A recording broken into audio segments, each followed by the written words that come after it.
Hello दोस्तों, स्वागत है आपका मेरे YouTube channel let's study with Poonam में, जिसमें हम जीके जीएस से रिलेटेड टॉपिक के बारे में चर्चा करते हैं और आपके लिए नए नए विषयों को खोज कर लाते हैं। तो आज हम बात करने वाले हैं सरस्वती नदी के बारे में। तो सरस्वती एक पौराणिक नदी है जिसकी चर्चा वेदों में भी है। इसे परागश्वती या फिर वेदवती नाम से भी जाना जाता है। ऋग्वेद में सरस्वती को अन्नवती या उदकवती के रूप में भी वर्णन किया गया है। यह नदी सर्वथा जल से भरी रहती थी। इसके किनारे अन्न की प्रचुर मात्रा उत्पत्ति होती थी। कहते हैं कि यह नदी हिमाचल में सिरमौर राज्य के पर्वतीय भाग से निकलकर अंबाला, कुरुक्षेत्र और कैथल होती हुई पटियाला राज्य में प्रविष्ट होकर सिरसा जिले की दृष्टवंती यानी कांगार नदी मिल गई थी। प्राचीन काल में इस सम्मिलित नदी ने राजपूताना के अनेक स्थलों को जलसिक्त किया था। यह भी कहा जाता है कि प्रयाग के निकट तक आकर यह गंगा और यमुना में मिलकर त्रिवेणी बन गई थी। कालांतर में यह इन सब स्थानों से तिरोहित हो गई। फिर भी लोगों की धारणा है कि प्रयाग में वह अब भी अंतः सलिला होकर बहती है।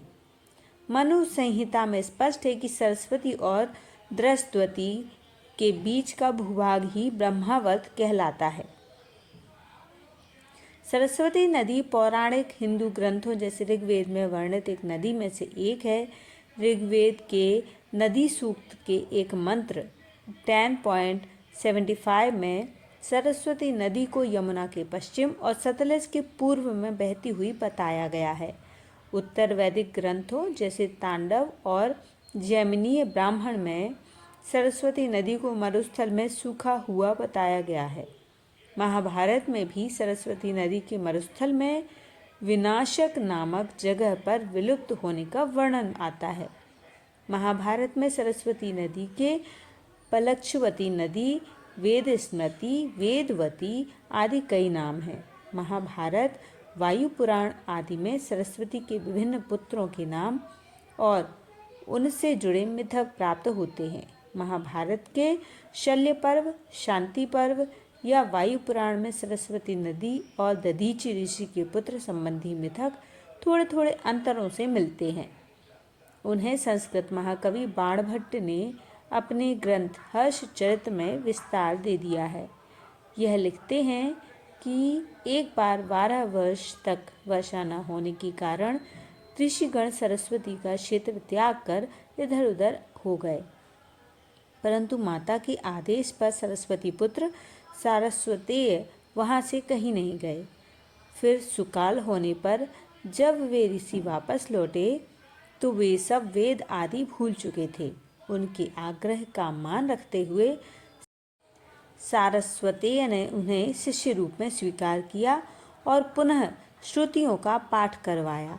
अश्वघोष ने अपने बुद्ध चरित्र काव्य में भी इसी का वर्णन किया है।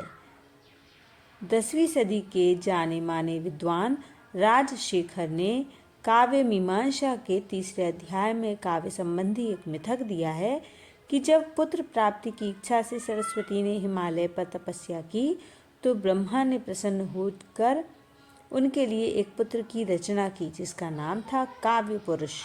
काव्य पुरुष ने जन्म लेते ही माँ सरस्वती की वंदना छंदवाणी में की।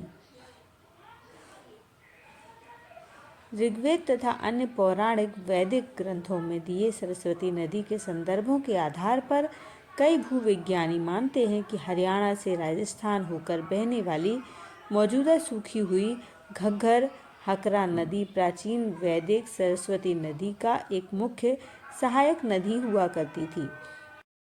5000 से 3000 ईसा पूर्व पूरे प्रवाह से बहती थी। उस समय सतलुज और यमुना की कुछ धाराएं सरस्वती नदी में आकर मिलती थीं। इसके अतिरिक्त 2 अन्य लुप्त हुई नदियां दृष्टावती और हिरण्यवती भी सरस्वती की सहायक नदियां थीं। लगभग 1900 ईसा पूर्व तक भूगर्भीय बदलाव की वजह से यमुना सतलज ने अपना रास्ता बदल दिया और दृष्टवती नदी के 2600 ईसा पूर्व सूख जाने के कारण सरस्वती नदी भी लुप्त हो गई। ऋग्वेद में सरस्वती नदी को नदी तमा की उपाधि दी गई है।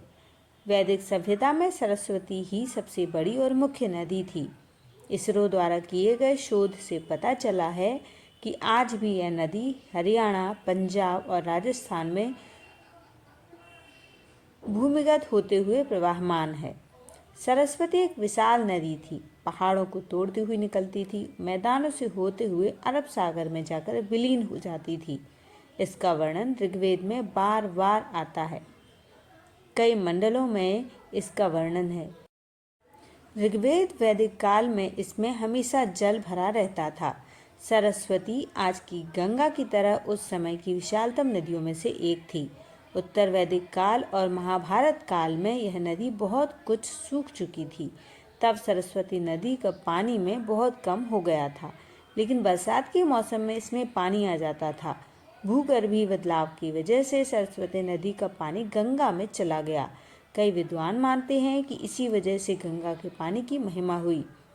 भूचाल आने के कारण जब जमीन ऊपर उठी तो सरस्वती का पानी यमुना में गिर गया, इसलिए यमुना में सरस्वती का जल भी प्रवाहित होने लगा। सिर्फ इसलिए प्रयाग में 3 नदियों का संगम माना जाता है, जबकि यथार्थ में वहाँ 3 नदियों का संगम नहीं है, केवल 2 ही नदियों का संगम है। सरस्वती कभी भी प्रयागराज तक नहीं पहुँची। तो दोस्तों, सरस्वती नदी के बारे में हमारा ये वीडियो आपको कैसा लगा कमेंट में ज़रूर बताइए, और यदि हमारा वीडियो आपको पसंद आए तो चैनल को लाइक, शेयर और सब्सक्राइब जरूर करें। धन्यवाद दोस्तों।